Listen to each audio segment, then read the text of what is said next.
Hey guys, আসসালামু আলাইকুম। আশা করছি আপনারা সবাই ভালো আছেন। নতুন আরেকটি স্টেপ বাই স্টেপ টিউটোরিয়ালে আপনাদেরকে স্বাগতম। আমি কয়েকদিন আগে এই সালোয়ারটার কাটিং টিউটোরিয়াল দিয়েছি। সেটা যদি আপনারা না দেখে থাকেন তাহলে ডেসক্রিপশন বক্সে লিঙ্ক থাকবে, সেখান থেকে দেখে নিতে পারেন। আজকে আমরা এটা কিভাবে সেলাই করতে হবে সেটা শিখব।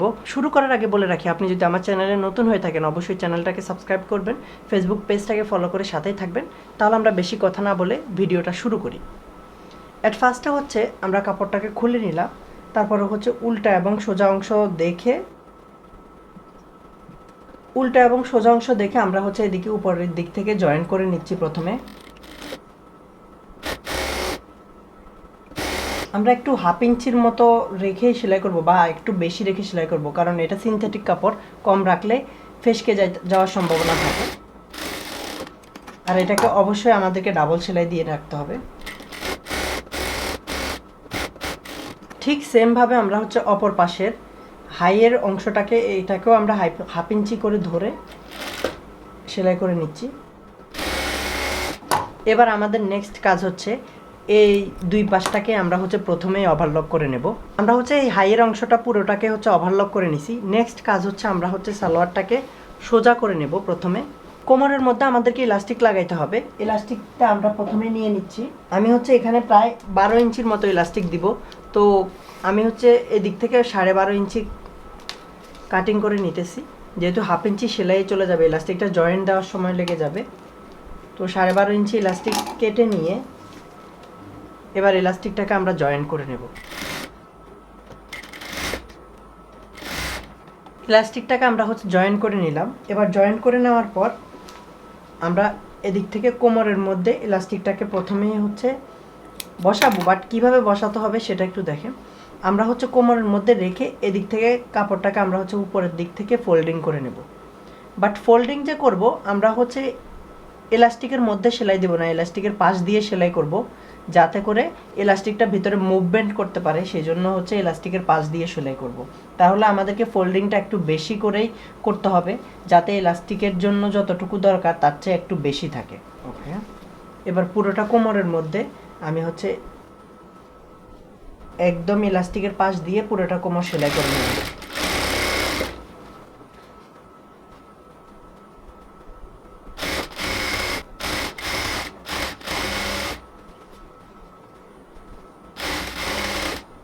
এবার এই দিকের কাপড়টাকে আমরা ইলাস্টিকটাকে বের করে নিয়ে তারপরে বাকি অংশটুকু সেমভাবে সেলাই করে নেব। সেলাই করতে করতে যদি দেখা যায় যে কাপড় একটু বেড়ে গেছে, তাহলে আমরা এই কাপড়টাকে হালকা একটু কুচি দিয়ে বসাই দেব।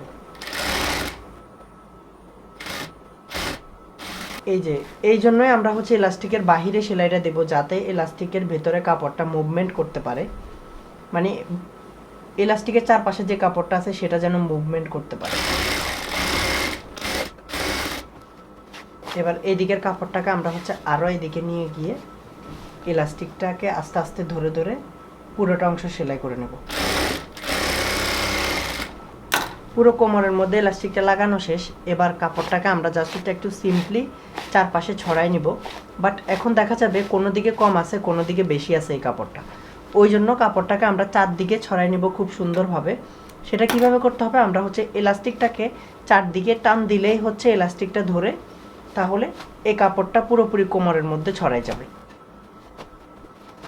এবার দেখুন একেবারে সমানভাবে চারদিকে ছড়াই গেছে এই কাপড়টা। এবার আমাদের নেক্সট কাজ ইলাস্টিকটাকে আর কাপড়টাকে এখন ফিক্সড করে দিতে হবে। যে জায়গায় যে কাপড় আছে সেই জায়গায় সেই ইলাস্টিকের সাথে। তো আমরা কিভাবে করব, দুপাশ থেকে টেনে এই সেলাইটা করতে হবে। দুদিক থেকে টেনে সেলাই করলে কি হবে, যে জায়গার কাপড় ওই জায়গায় ফিক্সড হয়ে যাবে, ইলাস্টিকটাও আর নড়বে না। আমরা অল্প অল্প করে ইলাস্টিকটাকে টেনে টেনে সেলাই করে নেব।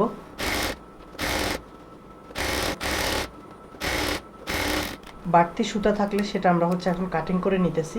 সো আমরা কমপ্লিটলি ফিনিশিংভাবে ইলাস্টিকটাকে সেলাই করে নিছি। এবার দেখুন ঠিক সেমভাবে লাগাইলে আপনাদের ইলাস্টিকটাও সেম ফিনিশিং হবে। আর যদি অনেকে বলে যে আমরা বর্ডারটা করে নিয়ে তারপরে ইলাস্টিকটা লাগাবো, বাট বর্ডার করে নিয়ে ইলাস্টিকটা লাগানোর পরে ইলাস্টিকটা অনেক সময় ভেঙে যায় বা অনেক সময় বাঁকা হয়ে যায়। তো আপনারা যদি আমার টেকনিকটা ফলো করেন তাহলে আপনাদের ইলাস্টিকটা কমপ্লিটলি সোজা থাকবে, কখনোই কোনো রকম কোনো প্রবলেম হবে না। এবার হচ্ছে আমরা সালোয়ারটাকে উল্টা করে নিচ্ছি।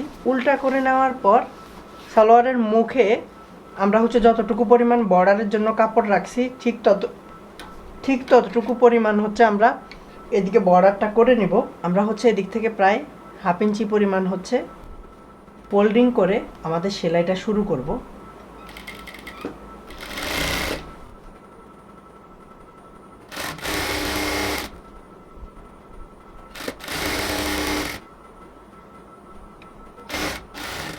ঠিক সেমভাবে হচ্ছে আমরা অপর পাটাকেও হচ্ছে ফোল্ডিংটা করে সেলাই করে নেব।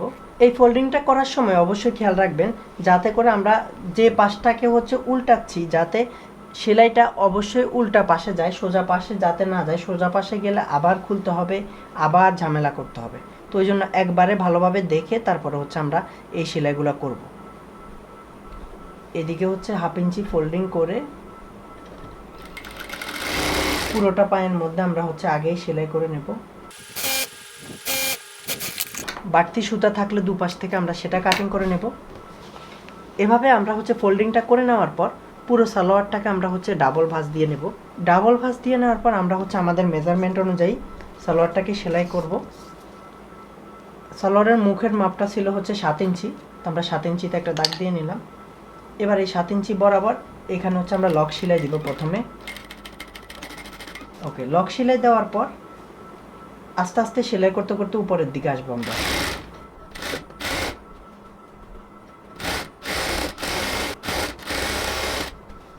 উপরের দিকে আসার সময় আমরা কিন্তু এই যে মিডল পয়েন্টে যে জয়েন্টটা আছে এই দুটো জয়েন্টকে ম্যাচ করে নেব। করে নিয়ে এরপরে এদিক থেকে ধরে তারপরে সেলাইটা করব। এই জয়েন্ট বরাবর এসে আমরা হচ্ছে সেলাইটাকে খুলে নেব, মানে সুতাটাকে কেটে নেব। কেটে নিয়ে আমরা হচ্ছে আরেকটা পায়েরও ঠিক নিচ থেকে সেলাই করে আসব।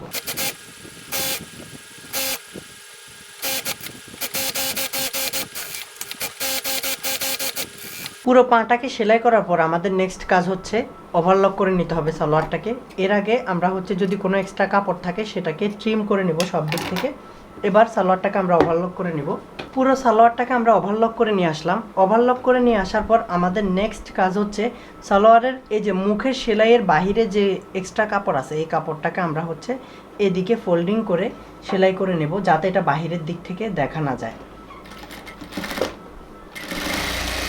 এই ফোল্ডিংটা করে নিলে বাহিরের দিক থেকে এই এক্সট্রা কাপড় না দেখা গেলে খুব একটা সুন্দর ফিল আসে। কারণ হচ্ছে এই কাপড়টা যখন বাহিরের দিকে দেখা যায় তখন খুব খারাপ একটা মানে হচ্ছে কি মানে কাজের ফিনিশিংটার জন্যই হচ্ছে আমরা এই কাজটা করে নেব। ঠিক সেমভাবে আর একটা পায়েরও এদিকে আমরা হচ্ছে এটাকে ফোল্ডিং করে সেলাই করে নেব।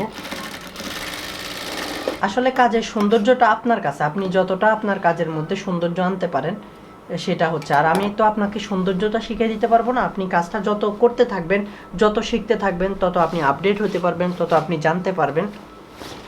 তো প্রথমবার যদি সৌন্দর্য না হয় আপনি কিন্তু হাল ছাড়বেন না, ট্রাই করতে থাকবেন। দেখবেন যে আপনি যত কাজ করতেছেন ততই আপনার কাজের মধ্যে পারফেকশন আসতেছে। এই দেখুন, এই সালোয়ারটাকে আমরা যখন সেলাই করছিলাম তখন হালকা একটু টেনে আসে, এটাকে যখন আমরা আয়রন দিব এটা কমপ্লিটলি সোজা হয়ে যাবে।